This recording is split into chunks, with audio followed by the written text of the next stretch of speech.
In this video, I'm going to be going through question 21 of Engineering Studies, the definitive guide for preliminary HSC Engineering Studies. We're looking at question 21, and we're going to use this method. We're going to solve this question using the three-force method. So what we've got is two forces, and you might say, well, okay, if there's two forces, how are we going to use the three-force method? Well, the thing you've got to remember is that they're asking us to find the reaction at this point P. I think that's what the question's asking. Hopefully someone will have the answers open and they can check. Now, what we're going to do is we're going to find the value, they might want to find P or T. Let me just check. They do want to find P, excellent. So they've told us there's a force P. Now we don't know really the angle. We can assume though that if we look at the sum of the forces horizontally, we can see that there's a horizontal component pushing to the left on T. So there needs to be something going backwards to balance that. If T is going this way, then P is actually going to have to be going this way. There you go. And then we can see there's a downwards force, which means that this is also, there's an upwards force, so P is going to have to be acting down. So that tells us the direction that P is going to be going. But what we want to do is, the problem is we don't know the angle of T, so the angle of P for the pivot point. So I have my checklist for three-force method. First of all, does the three-force rule apply? Are there three forces? Yes. Yes. Do they meet? Ooh, yes. Oh, okay, yeah. Three forces in equilibrium must either be parallel or concurrent. These two forces are not parallel, therefore they must be concurrent. Okay, next step. Find the point of concurrency. So I'm using red pens to show the point of concurrency by drawing, extending my angles out and saying, there we go, OMG, POC, point of concurrency. Once I've found my point of concurrency, what I need to do is I need to find the angle of this angle of P. I don't know the angle of P, I know the location. I know P has to pass through this point, and I know it's concurrent, so it also needs to pass through this point as well. So the angle of P is going to be that angle there. That is the angle theta of P. If I replace this force here, I can now draw this force and say, that is P. That's the direction and angle of P. Okay, with that information, I now have enough that I can draw a vector diagram.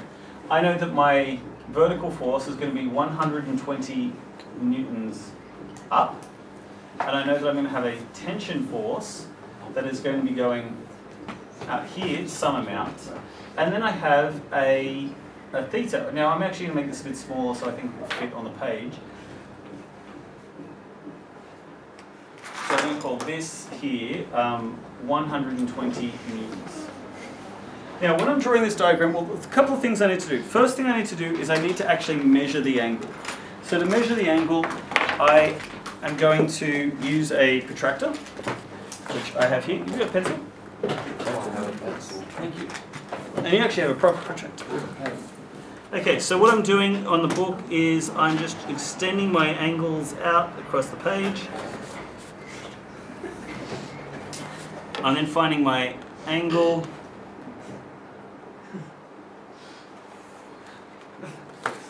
And I've said that the angle is, I'm going to call it 11 degrees. Other people can check, but I'm going to call it 11 degrees. If you want to check that for me, please. So I'm calling this angle theta equals 11 degrees. It says 11 here. Excellent, good work, Copeland. We agree. Now, when I'm drawing my diagram, I'm going to set 1 millimeter equals 1 newton. For my diagram, I'm going to set 1 millimeter equals 1 newton. But I'm working in a much bigger size than you people, so you might want to use a different scale than me. Okay, so I've got my 1 millimeter equals 1 newton, and then I'm going to draw out 11 degrees. Now again, you can see that I am still even now fudging a little bit, right? It's hard to draw angles accurately on the whiteboard, all those sorts of things. Now that I have my 120 millimeters, I can now measure the value of T and the value of P.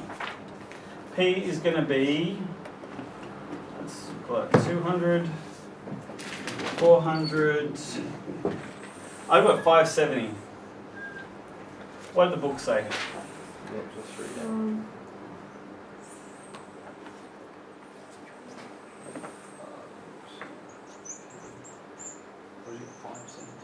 could be something, maybe 580 and then this one's 570. One of the answers is 600 and the other one's 611.9. Excellent. Okay, I squashed it a little bit. Yeah, I was going to say. 611 and the other one's going to be 600. Excellent. Those people in the video are like, that is so terrible. Like, he has just clearly just made those up because the kids have told him the answer. Why am I even watching this video? But I'm going to show you how we can do this a little bit more sensibly.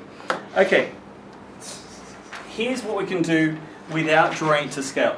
I want to point out that I fudged that to be able to fit it on the whiteboard. If I'm drawing that same diagram here, well, we have the benefit of the fact this is a right angle triangle. That's already making our lives easy.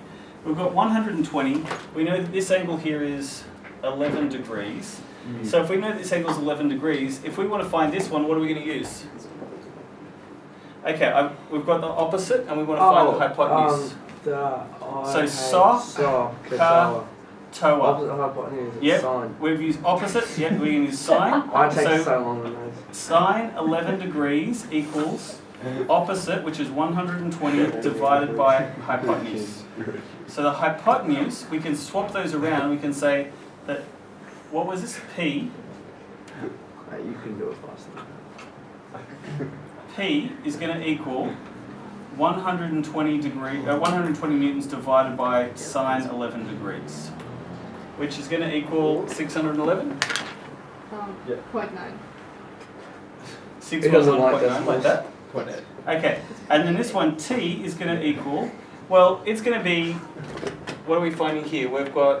We know the opposite, and this is the adjacent. So we're going to use TOA, so tan theta equals opposite over adjacent, and we want to find the adjacent, so we're going to swap those. So we're going to say T is going to equal opposite, which is 120, divided by tan of 11 degrees, which is 600, exactly? I don't think they were Okay. Now, you'll notice that I didn't show the angle here, but the angle is shown in the diagram, so no one's going to be upset about that. Okay, that's how I would solve this question. Now, we can solve this question much more complicatedly by taking moments, right? That is an option that you have available to you. You can take the sum of the moments about P.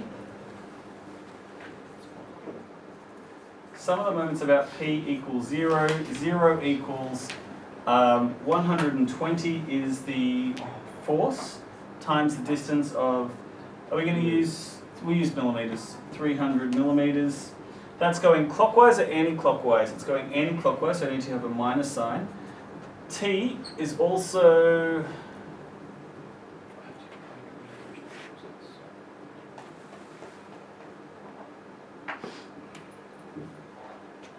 oh yeah, T is going the right way. T is going clockwise. Okay, T equals 60. C times 60 millimeters. So that way we can move this over here. We can say, bring this value over here.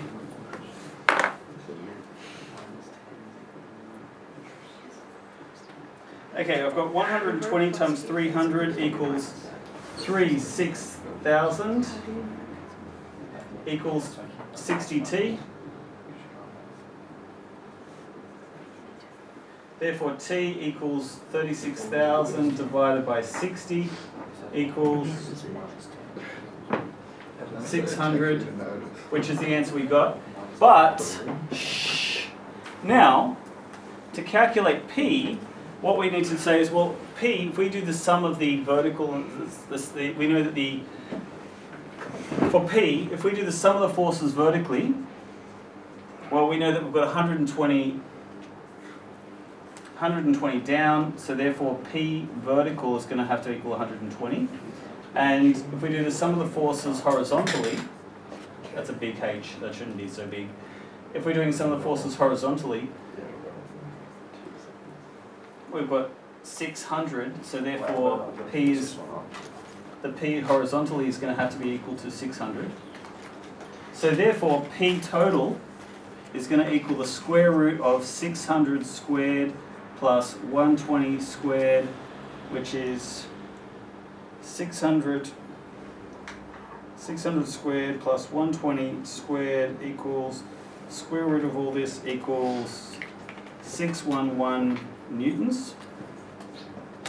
Okay, and then if I need to find the angle, I could say theta equals the arctan, or the inverse tan of opposite over hypotenuse 120 divided, sorry, opposite over adjacent. So the inverse tan of 120 divided by 600 equals 11.3 degrees. Okay, so that's two different ways of solving it. I thought that was a pretty fast way of solving this question, but we could see that it can also be solved mathematically as well. We have two different solutions, and we're done.